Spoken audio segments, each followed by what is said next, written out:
I'm Rachel Conrad for 2 Egg TV. Today we're going to tell you the story of a real Florida ghost town. Ocheesee Bluff is a quiet place today. The Apalachicola River flows peacefully by as the sounds of birds can be heard from all directions.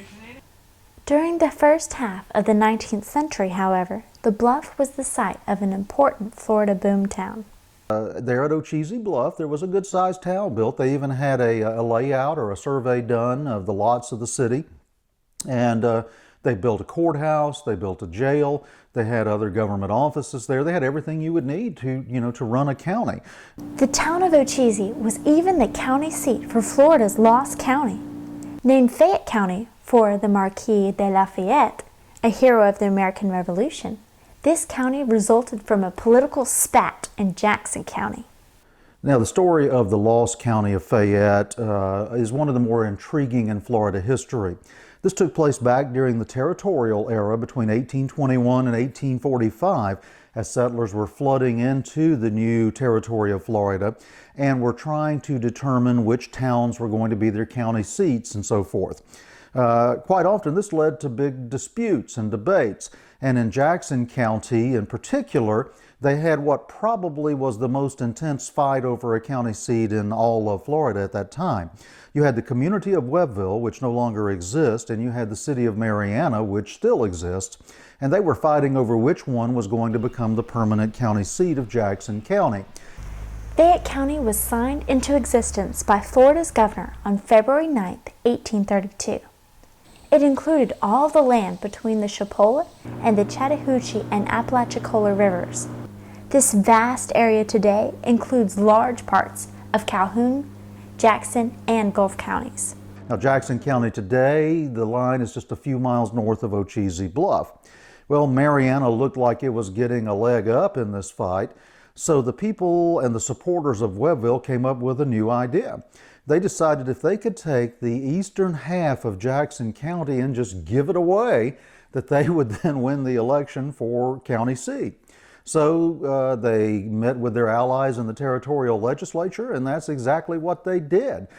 Fayette County lasted only 2 years before it was abolished by Florida's territorial legislature. In those 2 years, though, Ocheesee Bluff became the site of a prosperous little town with a courthouse and even a jail. Probably the most significant thing that happened at Ocheesee while it was still a town and while it was still the county seat of Fayette County involved the Lower Creek or Apalachicola Seminole chief John Blunt. Now, John Blunt is the individual for whom the city of Bluntstown is named today. He had been a guide for Andrew Jackson during the First Seminole War of 1817-1818 and was on good terms with the whites. Unfortunately for the chief and his people, a group of outlaws, white outlaws, raided his reservation, and they carried away a number of African Americans who were living there. These African Americans were taken away and sold into slavery. In the process of this raid, the chief himself was badly beaten. It was a terrible act. Charges were brought against these men for the attack on Chief Blunt and for the theft of these African Americans, which today we would consider kidnapping. They were brought to trial in Ocheesee, which was then the county seat of Fayette County, and that's where the trial took place. Chief Blunt never really got much justice for this. He shortly thereafter completely left Florida.